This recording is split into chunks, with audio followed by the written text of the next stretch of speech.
If you're breastfeeding and wondering whether skin-to-skin contact can actually help your milk supply, the answer is yes.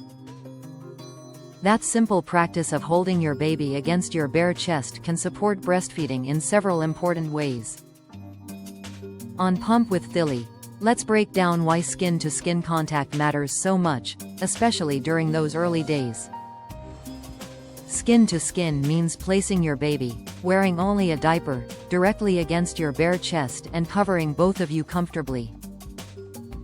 It's more than a bonding moment. Your baby's warmth, smell, and natural movements can help stimulate hormones involved in breastfeeding. One of the most important hormones is oxytocin, often called the love hormone.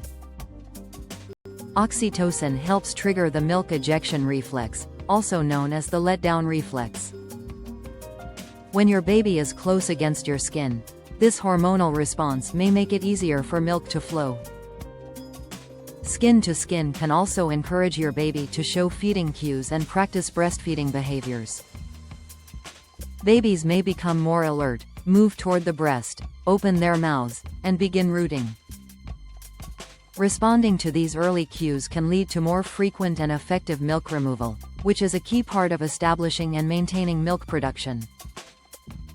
For many moms, skin-to-skin can also create a calmer feeding environment. Stress, discomfort, and feeling rushed can sometimes interfere with letdown. Holding your baby close may help you relax, which can support the natural breastfeeding process.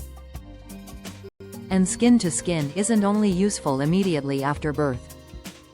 You can continue doing it before or during nursing, after pumping, during cluster feeding periods, or whenever your baby needs comfort. Even if breastfeeding has been challenging, spending quiet time skin-to-skin can be a simple way to reconnect with your baby and encourage feeding. Remember, though, skin-to-skin is not a substitute for frequent and effective milk removal. If your baby is not latching well, you're experiencing significant pain, or you're concerned about your milk supply, consider working with a lactation professional or your healthcare provider. Your body and your baby are designed to work together, and sometimes the simplest things can make a meaningful difference. Skin-to-skin contact is one of those powerful little practices that can support bonding, feeding, and your breastfeeding journey. For more practical breastfeeding and pumping guidance, subscribe to Pump with Thilly.